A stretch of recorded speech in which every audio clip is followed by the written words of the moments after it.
We had a mega RC weekend with 4 events in 4 cities across the world. How did the global modern meta turn out? Find out right now. Magic the Gathering's modern format was a global traveler this weekend as 4 different cities across 3 separate continents hosted regional championships this weekend, qualifying tons of players for future events, pro tours, and of course, worlds. So with so many spells being slung on a worldwide scale, this gives us the unique opportunity to condense all of the same level of events being played in the same format across them together, giving us a large-scale look at the metagame of a format we usually don't get a chance to see from paper play. Over 13,000 matches were played, and we're going to distill all of it down into what saw play across all 4 events and how it represents the modern metagame as a whole, before we take a look at what deck archetypes were the most popular between the events this weekend, of course. Then we'll change it up a little bit and look at which archetypes won the most, but we will add the caveat that they had at least 5 decks played across the weekend in total. That'll help weed out some of those day one wonders, although if you like seeing those, I have posted them all on my social media, which is linked down below in the description of the video. Then finally, we're going to close out the video with a look at how the top presence decks stacked up against each other in a head-to-head matchup matrix, so you can see how the top 11 instead of 10 archetypes played out and decide what you might be thinking to bring to your next modern event. Now, plenty of you probably just skip over the part where I talk about where the data comes from, which again is from the Melee platform. And I am a little long-winded in some cases with this stuff too. However, this time around, I implore you to hear me out as I've had to do a lot of cleaning and curating of the data because all 4 events had different naming conventions for their decks. With 3,392 players, that was a lot of decks to go through. Altogether, spending a few hours combing through improperly named submissions, misclassifications, and grouping all the alike deck lists together under unified names, I've been able to verify 141 archetypes in total, with 84 of them needing to be corrected, including 29 players with no deck list registered to their names. Now this includes things like just correcting deck names like Azorius Control Kahira, where yeah, the name was listed twice, as well as changing things like Boros Aggro to Boros Energy when those lists aligned with the similar 75. I've also gone as far as to align the following decks under the same deck archetype label. We have Mono Blue Belcher, which is included under the Tameshi Belcher grouping, Mono Green Amulet Titan, which is just included under Amulet Titan, which is of course different than Simic Amulet Titan, and all of the Dredge decks that featured Arclight Phoenix as the main draw to the deck have been renamed after their mainstay card as Arclight Dredge. Now there are a couple of other archetypes that are thrown in there, and if they pop up in the video, we'll address them when they do pop up. So this wasn't a difference in deck list so much as it was just different events calling them different things overall. So we fixed all of that here. Whew. I've also gone through and manually corrected a lot of different deck lists, such as all the Izzet Affinity lists that were either actually reassigned to being things like Affinity with Kappa Cannoneer and Pinnacle Emissary, or changing them to things like Izzet Prowess that was mislabeled, or the newer Izzet Metalcraft deck utilizing Corey's Steel Cutter.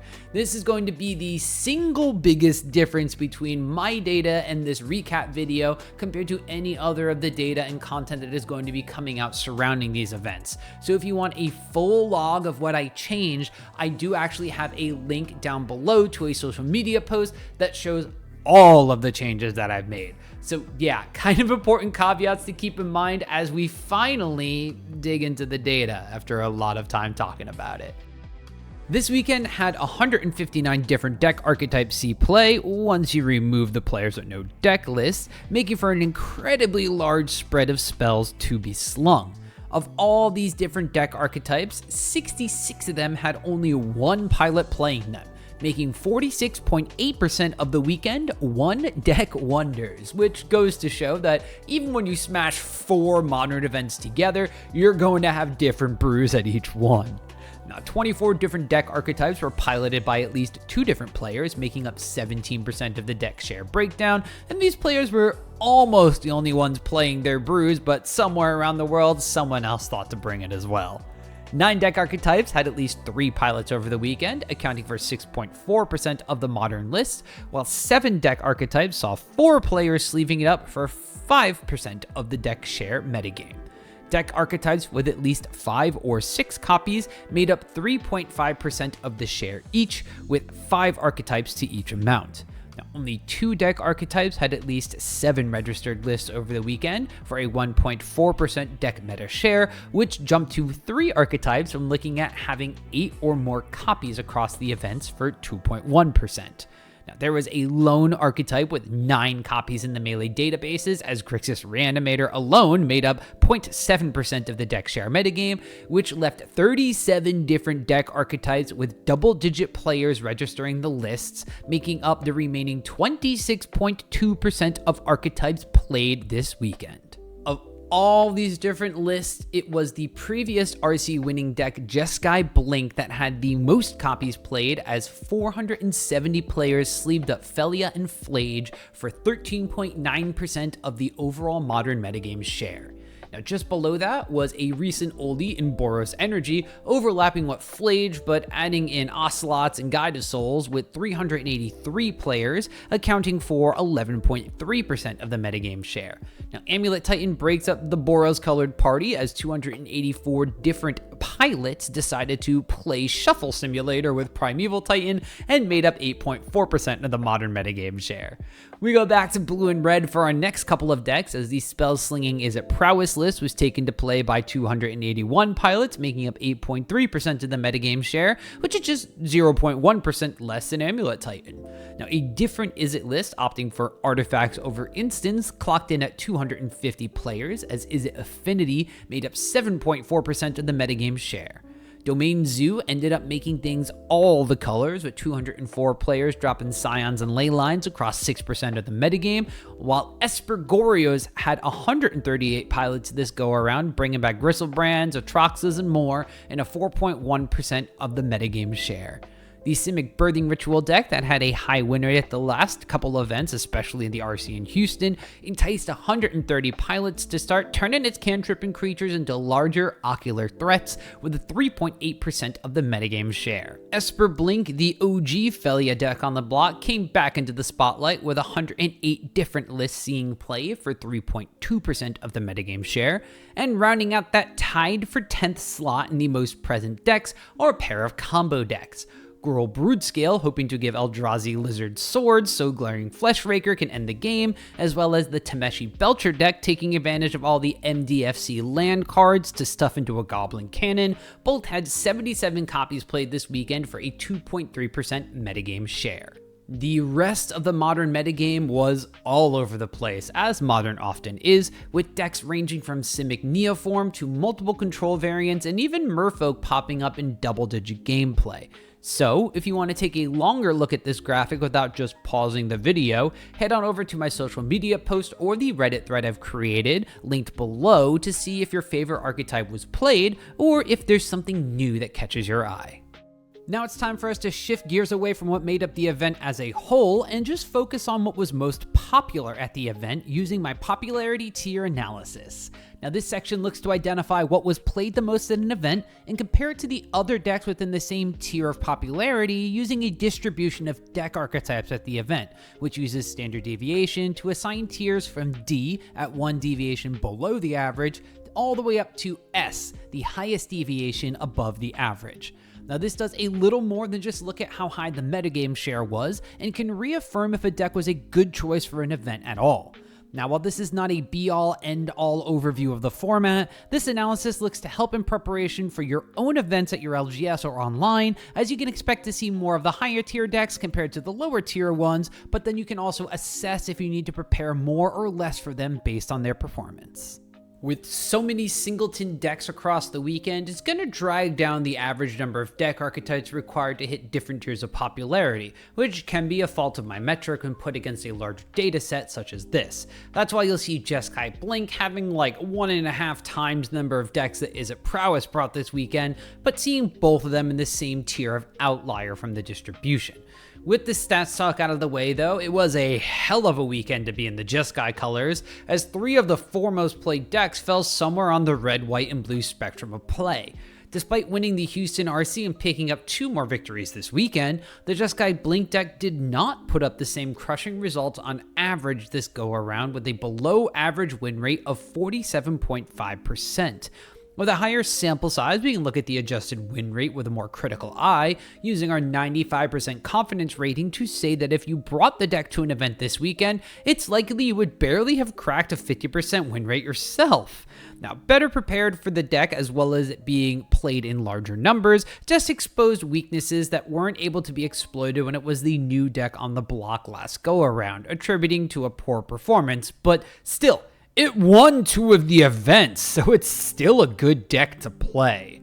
Now, Boros Energy, however, had a bounce back of a weekend as it ran through the competition, putting up one of the best performances we'll see from these popularity tiered decks.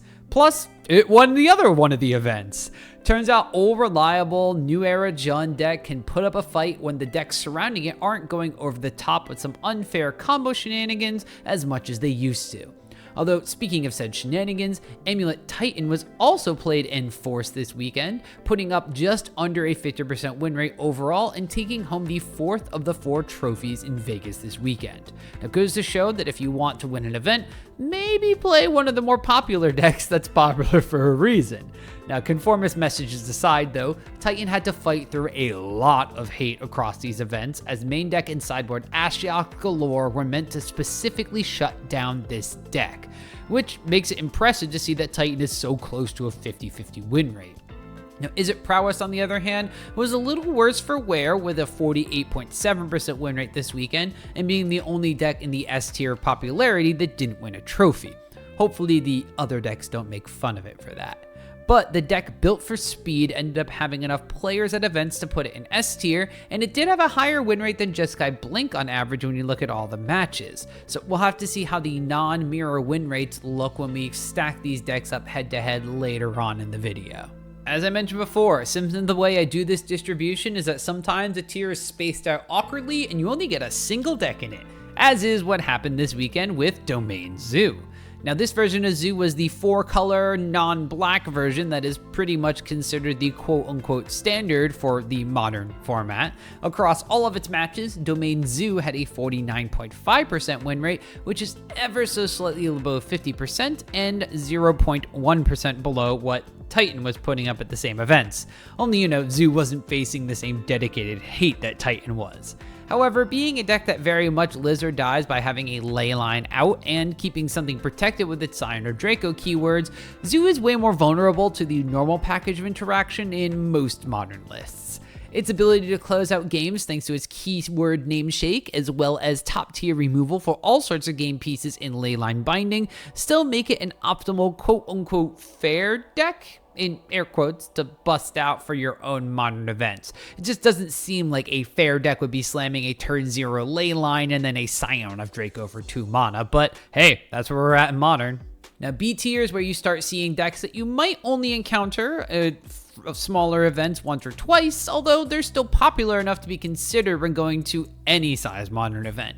Decks like Esper Goryos are on the side of B tier that's a falling from grace in popularity compared to the last couple of RCs we've seen, where it used to be one of the most played decks on the block. The sagging 46.4% win rate is an indication of why that's the case, as the deck just isn't putting up the consistent results it was on earlier iterations of the format, where its unfair plus fair plan with a frog and a reanimation package was only enough to attack decks that were really just focusing on doing one or the other. Now, on the flip side of this though is Simic Ritual, a deck that is rising in both power and popularity that had a good weekend with a 51.5% win rate overall. While some decks are figuring out ways to fight the small birthing pod plan of attack, Simic itself is upgrading the cards it has in the deck in and of itself, including things like Quantum Riddler to add another flying threat, as well as really drown the opposing decks in card advantage. And between these rising and falling stars of the modern format is an oldie that has been tweaked to become the current class president of the popularity tiers in Jeskai, but we're talking about the Esper version of Blink. Now, enough pilots thought that Overlord of the Baelmerk, Orcish Boremaster, Psychic Frog, all these cards were playing well enough together with a package of blast-based interaction to fight the good fight again with Boros energy on the upswing. But overall, the deck showed it didn't have the chops for everything the format is throwing at it and had a poor 44.9% win rate overall. C tier in popularity has a plethora of decks ranging from 3 combo decks at the top of the tier like Broodscale, Belcher, and Ruby Storm, which had a decent weekend, down to some more fair decks and control shells towards the bottom such as Dimir Midrange and Dazoria's Control. Now, while there are a ton of decks to mention here, I'm only going to touch upon a few, such as the Simic Neoform deck, which put up the highest win rate amongst all decks in the 4 popularity tiers. Although the deck was played a lot previously, the metagame beat down on it as other combo decks were faster or more resilient and other decks were ready to fight it. But in its current iteration of Modern, the Neoform deck was able to put up a 53.4% win rate that is online pilots are sure to be excited about. Likewise, the breakout deck of the tournament this weekend in Izzet Metalcraft just barely crawls into the C tier of popularity, riding a final spot and an overall win rate of 52.1% across the 4 events this weekend. Gory Steelcutter, Emery, and more are hard to ignore when Mox Opal and Mox Amber are hanging around in the format, and this deck looks to build upon all those previous Breach-esque shells to be the next low-cost, high-impact deck in Modern. Another shout out to give towards Golgari Yawgmoth as a new avatar card, Badger Mole Cub, breathes some life into the new deck, or the old deck, making it new, and additional pseudo-undying creatures to play around with the namesake card and engine, Yawgmoth Thran Physician. It's been a little while since we've seen this deck putting up decent results, and rising to a 50.6% win rate is sure to put the deck back on people's radar for the foreseeable future. Now on the flip side, someone might need to tag Ryan Nichols, as unfortunately, Tron was bad this weekend, as Eldrazi Tron put up the lowest win rate on this popularity list with an abysmal 41.4% average. Now, as I mentioned earlier, we're going to be doing something a little bit different with our top 10 winningest deck list here, as the requirement to hit this list is going to be having at least 5 copies played across the 4 events that happened this weekend. So that is going to put us in a scenario where these may not be the single most winning deck archetypes that only had 1 or 2 copies, but instead gives us a basis across such a large event to have a good sample size and weed out some of those day 1 wonders that sometimes don't progress to day number 2. Instead, these are going to be some of those rogue decks that you might be wanting to pick up, or decks that just had a lot of players in the room that did extremely well. Grixis Affinity was a spin on the Izzet list that over 200 pilots took to the events this weekend, with one main change to the deck: the inclusion of Salvage Titan in addition to Kappa Cannoneer as a heavy hitter to end games with.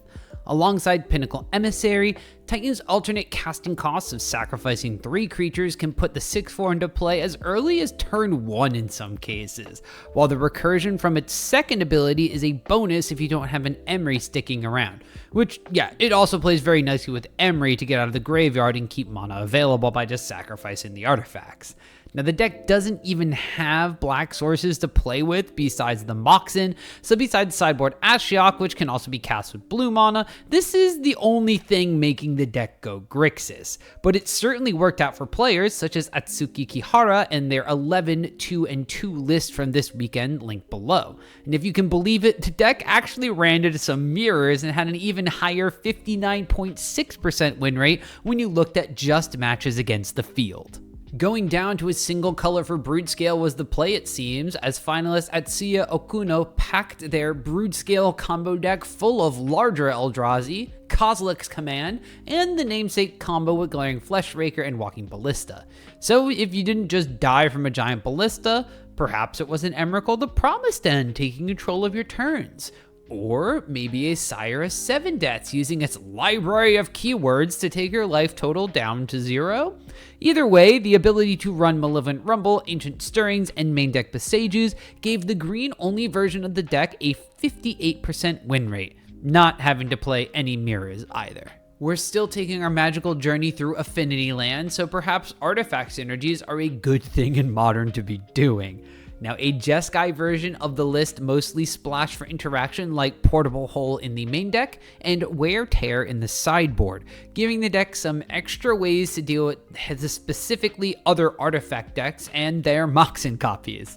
Now, there was a single version of this deck archetype that played 2 copies of Jeskai Ascendancy, which tickled my Pioneer playing heart just a little bit to see Emre, Jeskai Ascendancy, and Mox Amber together in a list. Although this deck squeaks in with just 5 copies played on the weekend, its 56.5% win rate against the field solidified it as another option of color splash like the Grixis version we touched upon just before. You may see this listed as Izzet Control, but real ones know that this Izzy Wizzy list just launched the jam Snapcaster Mage in the year of our Lord and Savior Richard Garfield, PhD, 2025.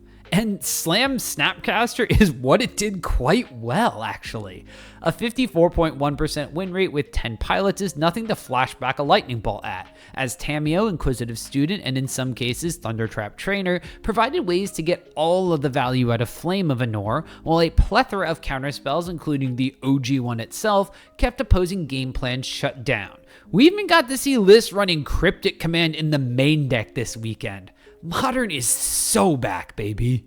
The 5-color Birthing Ritual deck isn't as much of a deck looking to increase the amount of small creatures that the Simic list is running and expand its color palette, but instead looks to take an old favorite and upgrade the package in a couple of interesting ways. Sure, you still have Shardless Agent and Birthing Ritual in this list, but Agent's only hit in the entire 75 is the namesake enchantment itself. Instead, the deck is packing a ton of 4+ mana threats, including everybody's favorite 4-color jelly bean himself, Omnath, Locus of Creation.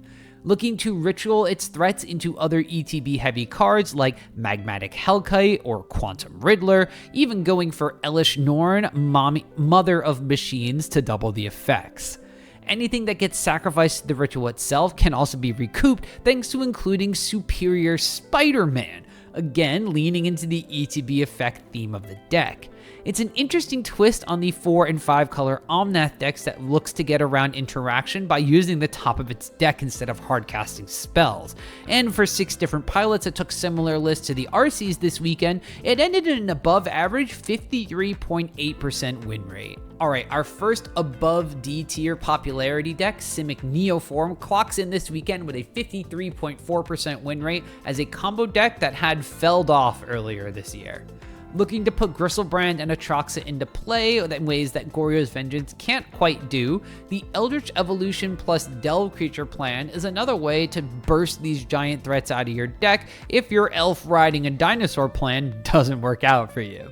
Now, the addition of Galta Stampede Tyrant makes it so having your creatures in hand can be beneficial, as cards like Summoner's Pact can find them while you Neoform out a Galta, dropping Xenagos, God of Rebels, to give Galta itself or Ureni, the Song Unending, enough power and haste to take out most decks in the room in one fell swoop. Alright, well, we went from D to C, so let's jump straight to S tier popularity, as we have Boros Energy again topping the win rate charts like it's early 2025, with a 53.4% non-mirror win rate to complement the 52.8% overall win rate you see here.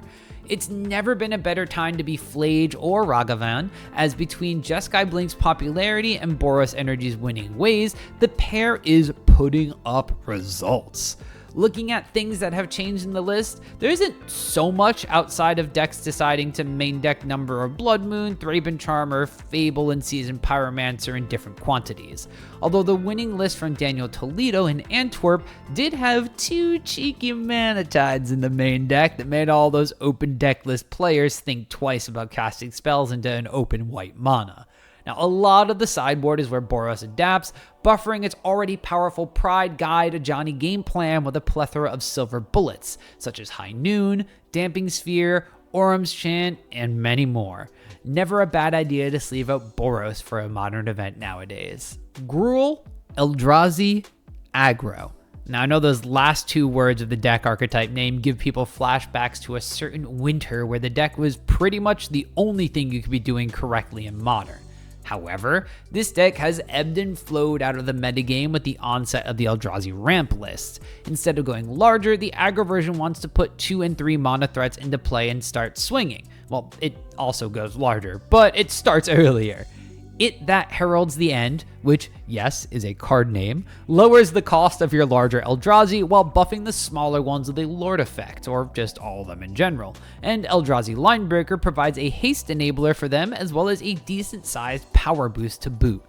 Sowing Myca Spawn is still in the list, looking to stomp out lands of existence and put your opponents even further behind than using your lands for 2 mana normally does by itself, and was enough for the 5 pilots on the deck to string together a 52.2% win rate overall. Getting to the breakout deck of the tournament in the top win rate section is a pretty solid indication of how it did in its first big event, outside of, watching it make the finals at the Vegas RC.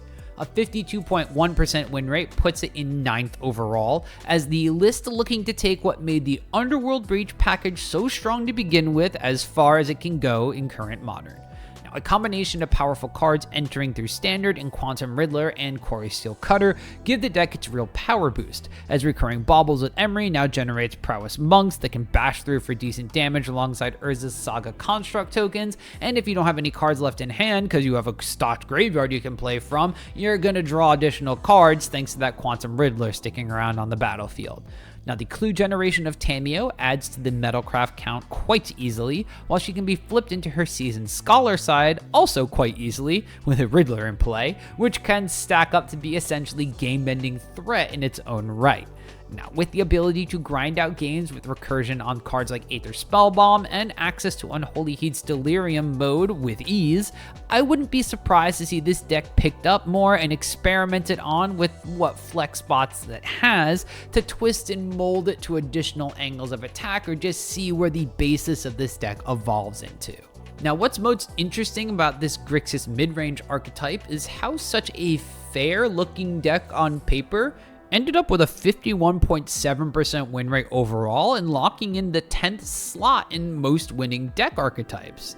Now, while some of the lists swap between Ragavan or Tamiyo, or both, the core of Psychic Frog, Quantum Riddler, Orcish Bowmaster, and the Duskmourn Planeswalker Kaito, Bane of Nightmares, was the backbone to a deck that wanted to just play some good mid-range Magic. No consigns in the main deck in some of these lists meant that these Riddlers weren't being cheated into play, while the classic Counterspell and Force of Negation were interaction on the stack, and Thoughtseize attacked the opponent's hand, just like Richard Garfield intended. 4 Mishra's Bauble helped to achieve Delirium to run Unholy Heat as the prime removal spell, sizing up the deck that did a lot of the things other modern shells are built around altogether into one fair package that makes you want to slap the new Jund logo on it. But we all know that's Boros' territory. So those were the decks that did the most winning, but let's pivot back to the most present decks and see how they did when put head to head against one another. Like winning, but in a different metric. Now, I like to take a look at this specific matchup matrix because it gives us insight into what you should expect to play against if you decide to try one of the top decks, and how it should stack up against your own RCQ, Magic the Gathering, online league, metagame, or any other sort of event you're going to go to in just a short amount of time after this video. Again, keep in mind sample size of these matchups, as not every deck played as many games against all the others. All right, this is where things get juicy. With 3,737 matches played across 4 events, we really get to dig into some of the numbers for Jeskai Blink. While the deck had a marginally better win rate in the non-mirror matches, the amount of Magic played here shows us that it wasn't the same deck that was keeping Jeskai Blink's win rate down compared to the last time we saw it break out and win an event. The matchup spread down the line of the other popular decks in the room was a bit of a mixed bag, to be honest, ranging from slightly over 50% to slightly under 50%. Unfortunately, leaning a little heavier on the underside as far as the number of matchups go. Now, Boros Energy came out in force and had the slight edge in the head-to-head there, while the different flavors of Izzet, from Prowess to Affinity, also saw minor successes against the Jeskai Blink Shell. These alone wouldn't be so bad to have as slightly unfavored matches, as Amulet Titan and Domain Zoo were slightly favored ones to attempt to balance it out. And as a matter of fact, Amulet Titan at the previous Houston RC was one of the worst matches for this Jeskai Blink deck, so some things have kind of balanced out there. But when you go down the line towards Esper Goryos and especially Simic Ritual, this is where the Blink deck starts to waver.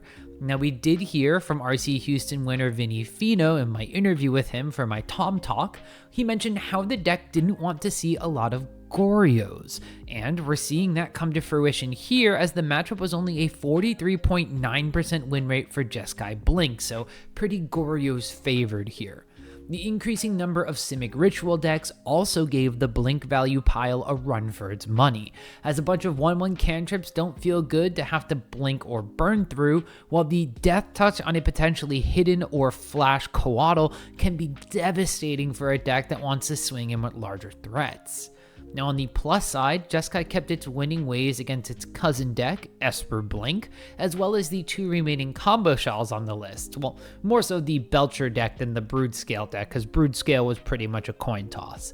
So what is the big takeaway for Jeskai Blink? Well, the deck won 2 of the 4 events this weekend, so it's clearly still a powerful deck. We cannot discount the fact that pilots that know the deck will pilot the deck well. The matchup spread seems to be pretty even, to be honest, against the other top decks in the room, given a little bit of wiggle room, although it does waver a tiny bit against Boros Energy, but that could just be chalked up to further testing to see how bad it could potentially be, or there could be slight tweaks in the Jeskai list from the previous RC that could be brought back now that Boros is more in effect.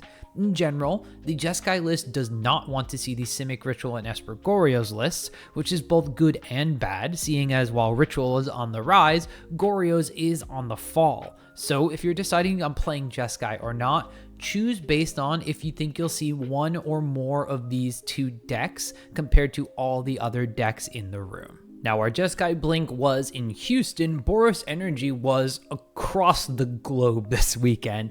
Looking at Boros Energy's win rate overall, it was a powerful 52.8% win rate. When you take the mirrors and the ties away, it only goes up from there, jumping almost 0.6 percentage points in general between overall and no mirrors. Just does go to show that the deck was doing very well against the field.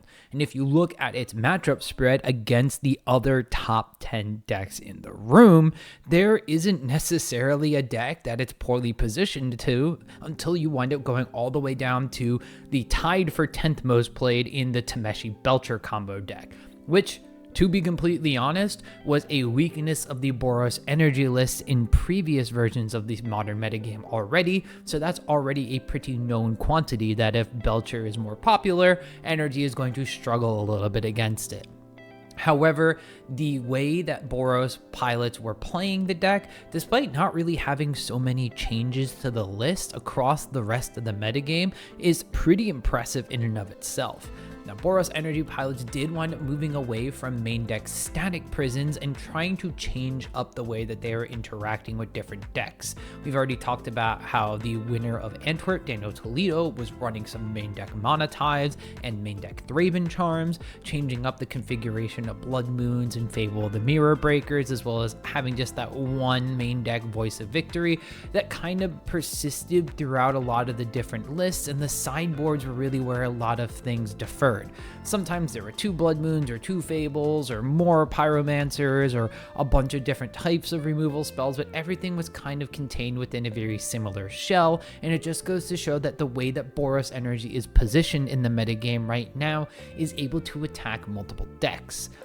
Now, the one deck that it was the closest to a 50-50 matchup against, well, besides the 50-50 mirror, was the Amulet Titan decks. And while Titan was being hampered down by a lot of the metagame, Boros was one of the decks that wasn't able to run one of the easiest Titan hate cards in Ashiok. So Boros Energy had to find other ways to attack it, whether it was going through things like trying to shut off its ability to cast things with Blood Moon, or just trying to attack it down as quickly as possible and just shutting it off by getting rid of its life total and getting rid of the top of its library with the 4 of Ragavan. So Boros Energy in general is well positioned against all of these sort of grindy decks, or decks that have grindy plans inside of them. The Domain Zoo deck is a very good one here to showcase there. Basically a 60% win rate in that head-to-head matchup. Same thing for Esper Goryos, which if you deal with their graveyard with main deck Thraben Charm and stuff, they're going to have to play the grindy matchup with Psychic Frog, and you're very well equipped for that. Now, the interesting thing here is to see the Simic Ritual win rate, 59.3% in favor of the Boros Energy deck. You would kind of think that in a grindy matchup, the Simic deck is going to kind of outvalue the Boros deck, but the Boros deck, once it gets the City's Blessing and starts going super, super wide, can outpace what that Simic Ritual deck is doing with their own abhorrent oculuses. Multiple eyeballs on the field, and that the Boros Energy deck also doesn't really mind trading off tokens for these 1/1 death touchers and getting through with things like Flage and sniping down key targets to make very good attacks. So if you're going into a modern event and you do really just like the core idea of having Flage, maybe some Ragavan and something else, and you are thinking about Jeskai Blink, Boros Energy is just a couple of cards different, and you may already have them from previous modern metagames. Give it a whirl. Amulet Titan came in here as basically public enemy number 1 after the most recent group of events, so we could see with no ties involved that it did have an above 50% win rate, and even though you get rid of the mirror matches, it stayed at that 49.6% win rate against the entire field. So it just goes to show that even when it was being targeted by some very potent hate spells, especially in the main deck, Amulet Titan was still just a fast and resilient enough deck to go through its dictionary of combo loops in and of itself. Now, the Amulet Titan deck, we already talked about how it was slightly unfavored against Jeskai Blink this go around, even though it was very favored against it in Houston and did struggle against the Boros Energy list. However, it still beat up on a lot of the other Izzet decks that were in the format. Prowess and Affinity were very good matchups for Titan, despite the fact that those decks were trying to go faster than the Titan deck. It just didn't seem to matter too much in these head-to-heads. The Domain Zoo matchup was another one that if the Domain Zoo deck got their great opening hand, they could probably steal some games off of you. But their average hand against an average Titan hand is probably way in favor of the Titan player. So we could see a 52.9% win rate here in that head-to-head matchup. Now, interestingly, the Amulet Titan deck did kind of struggle against Esper Goryos. It's only a 40.4% win rate there, and that's kind of interesting considering that matchup hasn't necessarily been that Goryo's favored in recent memory, although if I'm thinking about the Ashioks coming into play, Goryo's is a great deck to put that card in because you can accelerate your own main game plan while hating out basically every aspect of the Titan deck. So that is a great home for Ashiok to go. The Simic Ritual deck, 27% win rate for Titan. That's just something that I guess the Ritual deck, once they have their Flare Denials and all these sideboard cards, they even sometimes have Ashioks themselves, though not every single list is doing that. There's just a plethora of permission that the Titan deck can't necessarily fight through, and the Simic Ritual deck is just going to continue to gain value, draw cards, and have the rebuttals in their hands when the Titan deck goes to do something. Similarly, against Esper Blink, this is another deck that the Ashiok can fit into and fits fairly well with their game plan. They already have Overlord of the Baelmerc in their main deck, so doing the thing that they really want to do. And then this deck is going to be able to recur Solitudes ad nauseum, so you're never really going to be able to stick a Titan. You really have to kind of go with the Aftermath Analyst backup plan in those cases. Against the other combo decks in the format here, Gruul Broodscale, you are still going to be able to be a little bit faster than that deck on a lot of your normal draws. And against the Tameshi Belcher deck, interestingly enough, the Belcher deck is the one that comes out slightly ahead in that one, but despite all of the games and matches that were played this weekend, only a match sample size of 40 here. It could just be chalked up to the smaller match sample size in this head-to-head, or it could just be that the Belcher decks now have a decent amount of permission and are able to kind of go combat what the Titan decks are going to be doing, and the Titan players may not necessarily have had as many reps against Belcher since it has been super popular in recent memory. So Amulet Titan is still probably one of the top tier decks in the format, although I do anticipate a lot of the pilots that were picking up the deck and learning how to play it for this event to kind of fall off of it. So while I expect it to be in the top 10 popular decks, I don't expect it to be top 3 at the next larger modern event. Now, even though the Izzet Metalcraft deck was one of the decks utilizing Quarry Steel Cutter, Izzet Prowess was the other one, although with way more copies in the room and way more matches played, it did not pan out as successfully as its Metalcraft cousin did. Izzet Prowess as a whole only had a 48.7% win rate against the field and actually dropped down a little bit to 48.6%. It's not the most, being a 0.1 percentage point difference, but it did go down when you factor out the mirror matches, which goes to show that, yeah, it was a slightly unfavored matchup against the majority of the modern metagame. Now, while the Izzet Prowess deck was able to basically go out of the gates ablazing, specifically if you had a hand that was able to plot a Slickshot Show Off and really start digging through your deck thanks to your Dragon's Rage Channeler Scries, put down some monks with a Quarry Steel Cutter, and then come off of plot with Slickshot Show Off, cast a bunch of basically free spells at Mutagenic Growth, get a Lava Dart in there, and then Violent Urge for some double striking, you could really kill somebody in just, 2 to 3 turns of play. However, the deck is very susceptible to removal and it's very susceptible to solitude. So when you wind up seeing some of the decks that it was a losing matchup against, you start to kind of think like, oh man, are these decks running solitude? Esper Goryos could potentially be running some copies of solitude. Funnily enough, Esper Blink was the one that would run the most solitudes, but we're looking pretty good here at 61.8% win rate there for the Prowess deck. So decks that also have more interaction and ways to deal with the Prowess threats on like a one-on-one basis, like the Boros energy deck here. We could see Izzet Prowess struggling in that head-to-head matchup specifically. And then some of the decks that were packing cards like Unholy Heat are also going to be an issue for the Prowess deck.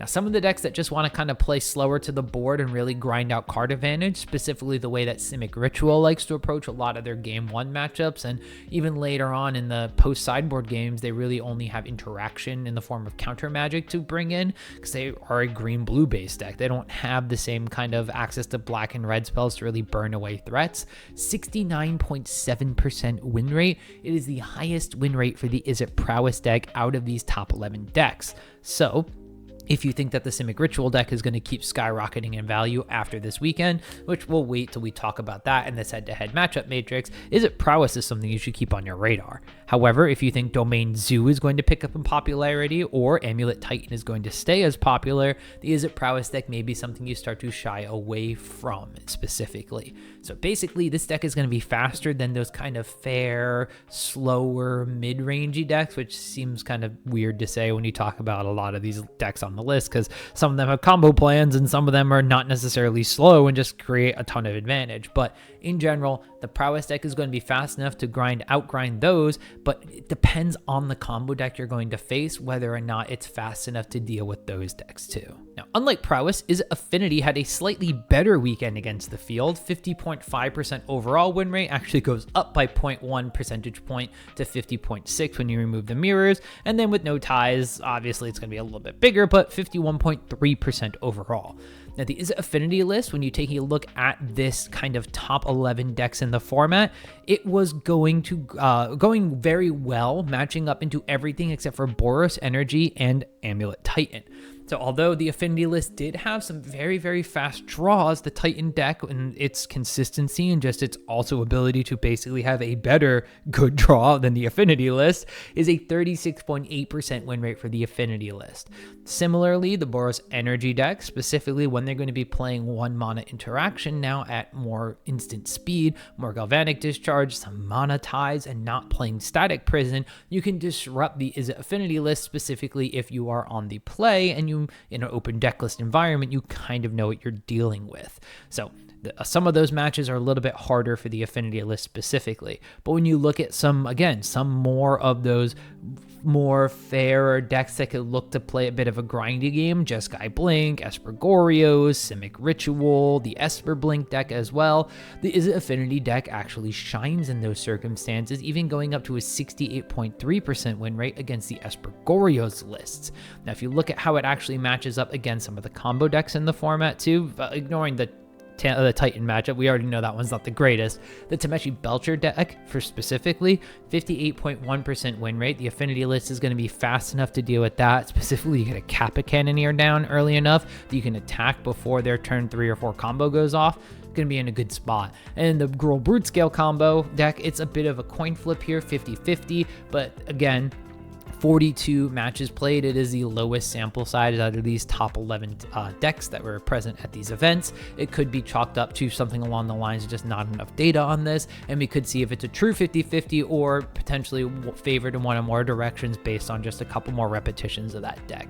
So the Izzet Affinity list has a very streamlined approach to what it wants to do. I mean, you're going to be playing Mox Opals, you're going to be playing Mox Ambers, you're going to be playing Kappa Cannoneers basically as soon as possible. The list in some specific cases can kind of play itself by throwing a bunch of artifacts on the battlefield, but when you run into decks that are playing Wrath of the Skies and you're running into decks that have the interaction at the right points in time for you, the deck can potentially be punishing if you aren't able to just throw a Kappa Cannoneer on the battlefield, which is very difficult for a lot of decks to deal with. So if you think that the Titan decks are going to be seeing some less play, if you think that Boros Energy, it's not going to see less play, spoiler alert. But if you think you can kind of tweak the deck a little bit to deal with what the energy deck is putting on the table, then Izzet Affinity may be the Izzet list to try out if you're in between playing the blue and red colors and wondering if you should splash for white for blink or play the Prowess style instead.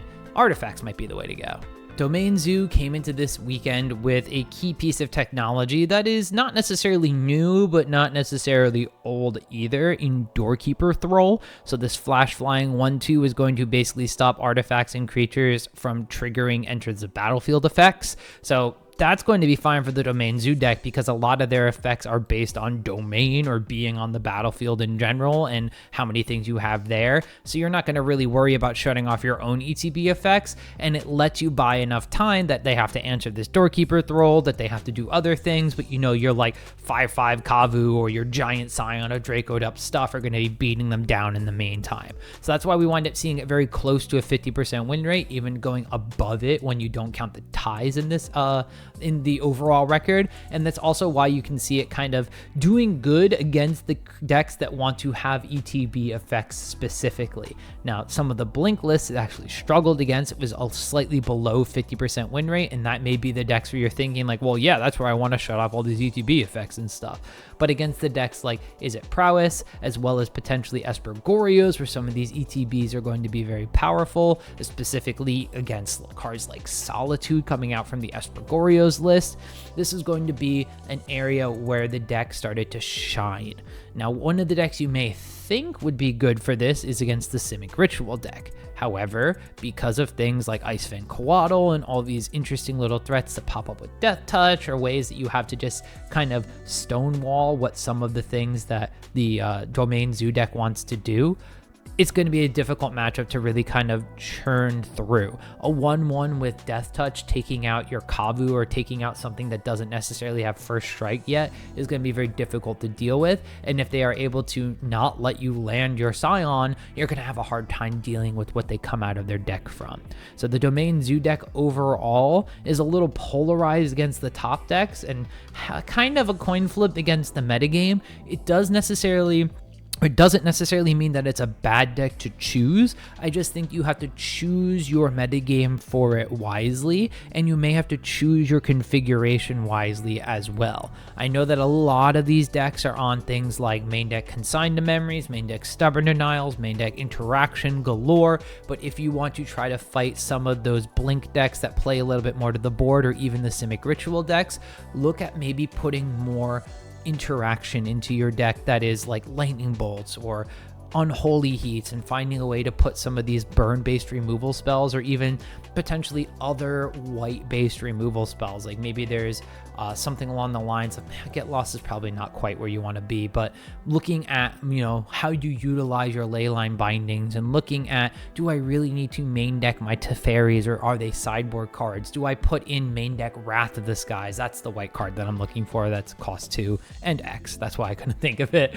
But if you change your deck configuration to fight what you think you're going to be facing off against, that'll start flipping some of these sub 50s into above 50s, although you'll have to trade off for the ones that are above 50s going potentially into sub 50s. Esper Goryos was well positioned against Jeskai, Blink, and Amulet Titan this event. However, it didn't necessarily pan out against the majority of the field. We could see here that even without mirrors factored in, which there were about 50 of across the weekend, 46.4% win rate, solid. Even when you don't count ties, Esper Goryos was a sub 50% win rate deck, which raises a lot of concerns as to why you would want to be playing this deck at all over some other versions of Goryos, some other versions of the Persist package, or even some other versions of Esper or blue and white based decks in general. Now, while it did have a very positive win rate against Jeskai, Blink, and Amulet Titan, which were two of the top 3 decks in the room, and even throwing Izzet Prowess in there, 51.5%, slightly favored for the Esper Goryos list, what it didn't account for was the Rise in Boros energy, where this was striking down against it, only a 41.1% win rate in that head-to-head matchup, and the way that the Izzet Affinity matchup was going to go, 31.7% head-to-head in the Esper Goryos deck's favor, or against the Esper Goryos deck here. It's not really favorable to be 31.7% win rate.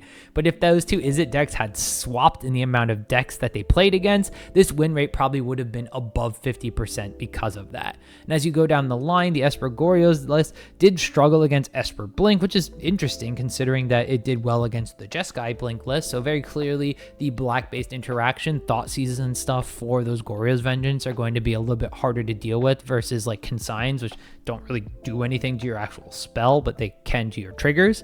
And it also struggled against the Tameshi Belcher deck. Only 15 matches in this head-to-head, does still present a 26.7% win rate for Esper Goryo, so very poor matchup, even though the sample size is smaller here. But that just goes to show, again, the Tameshi Belcher deck can just kind of combo off, and if the Goryo's deck has to try to play its fair game plan, it's far too slow to wind up winning in that head-to-head matchup here.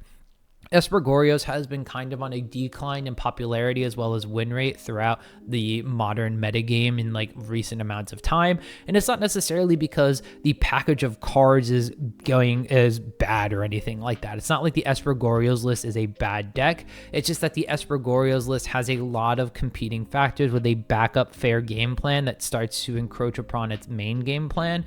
Looking at some of the lists, such as one of the top 18 lists here, 18th place list from Alan Wu at Las Vegas, we do have 4 copies of Atraxa, but only 1 Griselbrand, and that's all of your Goryos Vengeance targets right there. It's playing 4 Psychic Frog, 4 Solitude, a Subtlety, and 4 Quantum Riddler. So if you are thinking about putting in these extra Riddlers and these extra creatures and everything, is Goryos Vengeance the way you want to build the deck, or are you actually looking at building something along the lines of like the Reanimator shells? The Grixis decks, for example, are doing things like that. There are Dimir versions of the deck as well. I'm sure you can find an Esper version of the deck too that plays a little bit more fair, although a little bit more slowly. I have seen that the Goryos deck does try to take on some of a control kind of style in these post-sideboard games as well, where you're using the Goryos Vengeance as like a gotcha, or you're kind of fighting on the stack in order to do so. But if you're only running 4 copies of Atraxa, 1 Griselbrand, you just don't happen to hit it because you're taking out some of your looting ability, you're taking out some of your blink effects and things and putting in this interaction, you may not have the staying power when you actually stick one of those threats. So I don't think Esper Goryos is a bad deck. I just think that it's not very well suited for the metagame, the speed of it, and the other combo decks that are popping up now. All right, let's talk about Simic Ritual, because I was super high on this deck even before this event happened, and taking a look at this event and seeing how far the deck went and how many different copies got into top 8s throughout just all the different events that were going on this weekend, the Simic Birthing Ritual deck definitely needs to be talked about. I mean, we've gone from some of the lists still including Fibblethip to going up to Quantum Riddler to changing the way that their main deck configuration is. Some of them have main deck Brazen Borrower and things like that. So the deck has kind of grown and adapted to the way that the format is trying to adjust to it as a new deck in the modern metagame in general. It was very well situated against the most played deck in the room in Jeskai Blink, and it was also very, very good against Amulet Titan. It had Domain Zoo's number, it was good against the other Blink deck, and it even did pretty decent against the other combo decks in the room. However, the Simic Ritual deck was a little bit too small, I'm going to say, to deal with decks like Boros Energy, Izzet Prowess, and Izzet Affinity, which wound up coming out in numbers as well. So the Simic Ritual deck is not necessarily going to be the greatest thing to play against the Boros Energy deck. Did even hear on coverage a couple of times when it was the Ritual deck against the Boros Energy deck, how much it was going to be an uphill battle for the Simic Ritual deck, even though like once or twice when I watched it, the Simic Ritual deck actually came out on top.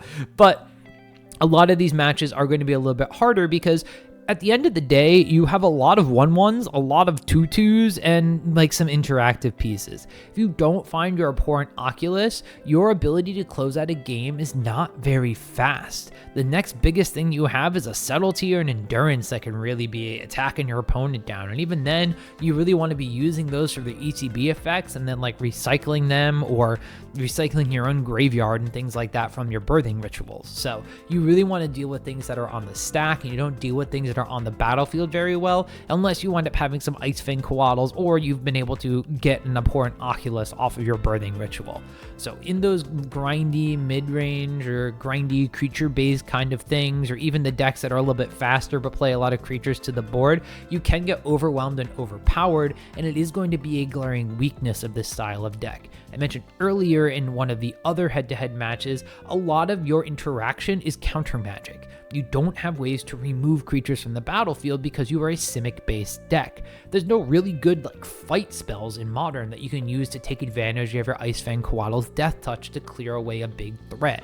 You are really dealing with mystical disputes, consigned memories, stern scoldings, maybe some spell snares. You really have to change your sideboard of interaction for what the decks that you think you're going to face are. So if you think you're facing against blue style decks, great, 4 mystical disputes, send it. You're playing against creature-based decks that are going to be a little bit lower to the ground, awesome. Put in those stern scoldings. But if you're going to be playing against things where like mana cost matters, spell snare may have to come up here. Maybe even hard counter spell was something you start to think about, even though your resources on mana are a little bit taxed in this deck. So Simic Ritual deck overall, I mean, had a great weekend. 51.8% non-mirror, 51.5% overall. You take away the ties, 53.3%. It's one of the higher win rates out of all of these decks. I'm just looking at this with a very critical eye because I know that the deck is going to be picking up in popularity now, and I know that there's going to have to be tweaks in order for it to stay on the top of its game like this. Esper Blink was one of the decks that like I did not expect to see at this event at all, at least in the sheer amount of numbers that we saw. Going all the way into the top 8 in the hands of Joe Wynn in Las Vegas, the deck was kind of a bygone relic of what the Jeskai list had kind of taken over. However, in a world where you may want to be playing some Ashiok Dream Renders in addition to things like High Noon and still having access to potentially some of the Thoughtseize type effects to deal with the opposing combo decks, the Esper Blink deck does look like it could put up a bit of a fight in the current metagame. But that was a lie. I mean, looking at the overall win rate, 44.9% or 45% flat when you look at the no mirrors, which there were only 20 of, the Esper Blink deck actually struggled against a lot of the decks that we were in theory talking about it being good against. Amulet Titan is a surprising one where it actually winds up coming out ahead there. Those Thoughtseize effects and the ability to kind of disrupt the Titan deck was doing and relying on Ashiok in either mainboard or sideboard games is very powerful. Similarly, it was actually doing halfway decent against Domain Zoo, potentially just because its removal package is a little bit better. A lot of these Esper Blink decks are able to sideboard into multiple copies of Wrath of the Skies, and the same list from Joe Wynn had 3 copies of Wrath of the Skies in the sideboard, so already right there, you're basically boarding into a deck that is built to kind of control the battlefield, and Domain Zoo is going to struggle against that. However, your main game plan is blinking Overlord of the Baelmerk, which is definitely worse than blinking Flages and getting a bunch of ETB triggers, or even blinking extra Quantum Riddlers, which some of these lists were playing 4 of, some of them were playing less of, etc., etc. So when you look at these kind of head-to-head matchup matrix results, the Esper Blink deck is going to be struggling against some of the heavy hitters in the format. I anticipate more Affinity. I anticipate Jeskai Blink to stay up there. I anticipate Boros Energy to stay up there. So I do think that the Esper list needs some tweaks or something else in order to really kind of put up good results going forward. Not that it had the best results this weekend in general. Specifically, the Esper Goryo's matchup, which is one of its kind of saving graces here, I don't anticipate that one staying very popular for very long. I think Goryo's is falling in popularity, so that 70% win rate is not really going to help you out when it's only going to be against like 15 decks at the next event. Esper Blink, I would switch on over, maybe even switch to Goryo's, even though that one's on the way out the door too. But really think about deciding on if you really like the Blink package and switching to Jeskai or maybe Azorius even, or if you just really want to play something a little bit more mid-rangey and then seeing what your options are in like Boros Energy or Domain Zoo's area.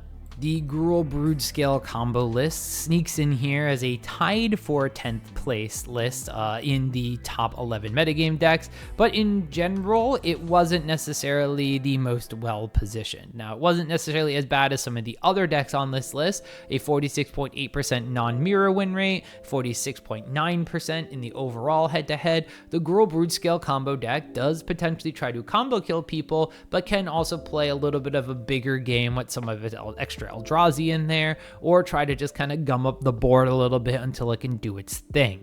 However, Boros Energy was a thing, Clarion Conqueror is a thing, and Gruul Broodscale does not like to see any of those cards whatsoever.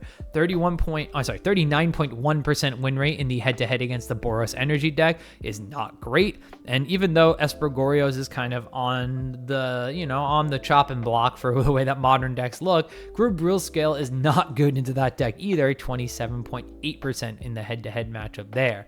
The decks where you thought it might be fast enough, like against Amulet Titan, it was a slightly unfavorable matchup for Gruul Broodscale, and then the Prowess deck was actually a little bit too fast for it, and the Broodscale deck doesn't have the greatest interaction to kind of snipe things like a slick shot show off out of the sky. So if you get a really good Violent Urge turn off of a plot or something, you're going to have a difficult time dealing with that as the Broodscale deck unless you have like your Kozilek's commands, or if you're able to get something to kind of get in the way with reach or something along those lines. So you are going to be able to just kind of gum up the board a bit and win against some of the more creature-based decks here.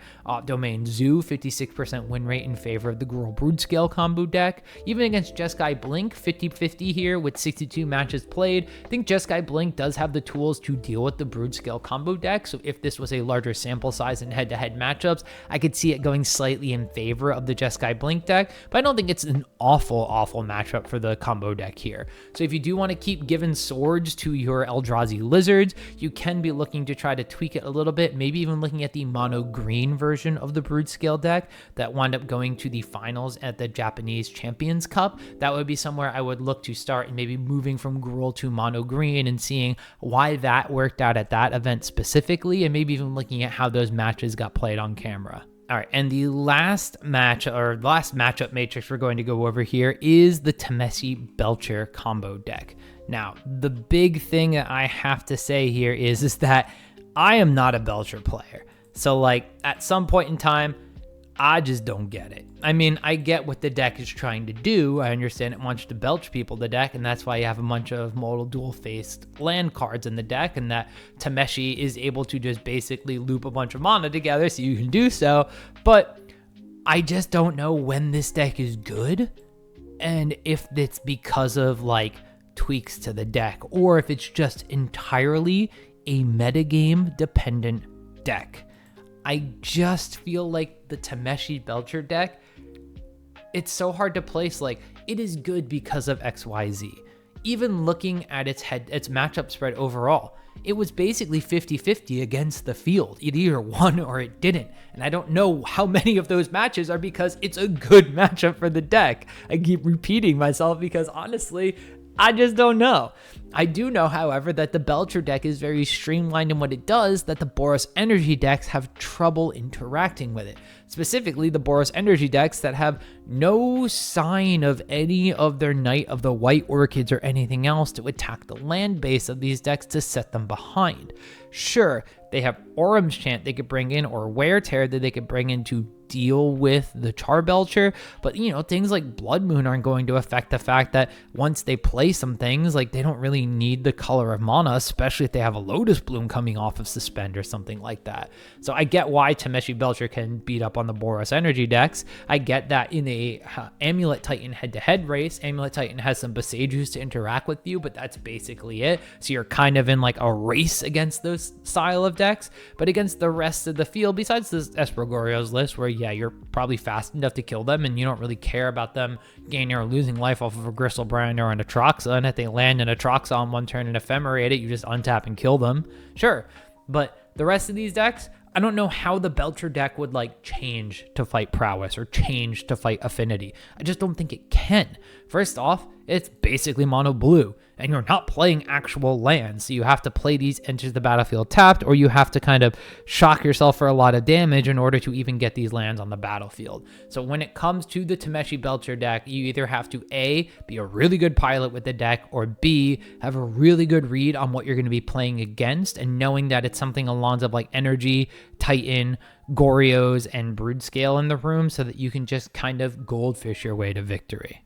After all of that, 4 modern RCs in the book, I'm sure a lot of you are still just fiending to get your hands on the cards and actually play the format. So I usually ask, let me know in the comments below what you're thinking of playing, but also let me know just in general what your thoughts are on the modern format. We've seen a bunch of different things, a bunch of different changes, and just the way that this weekend played out, we have a ton of numbers and data and reps behind all of these decks being played at professional high-level Magic to really paint us a picture of how Modern looks in the hands of the grinders out there. So if you're a fan of Modern, let me know how you are feeling about the format right now, in addition to what your favorite deck may be. Is it something that has kind of garnered the spotlight over the course of these last couple of days in these big events, or is it something that's still a little flying under the radar that you may have seen in the metagame breakdown picture at the beginning of the video or linked in the social media post down below?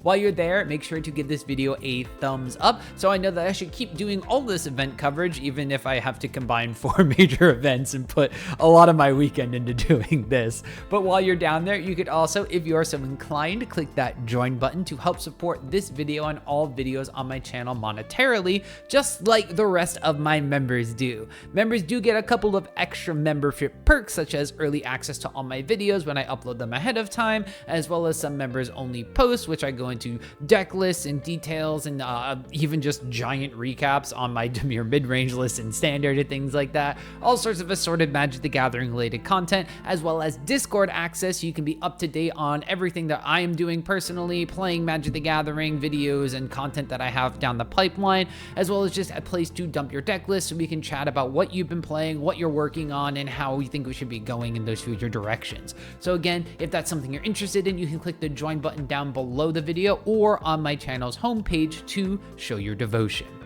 As always though, it would be cheap as free to just tap that subscribe button. It'll help you stay up to date on when I release my latest deck techs, metagame analysis, and just in general, Magic the Gathering content.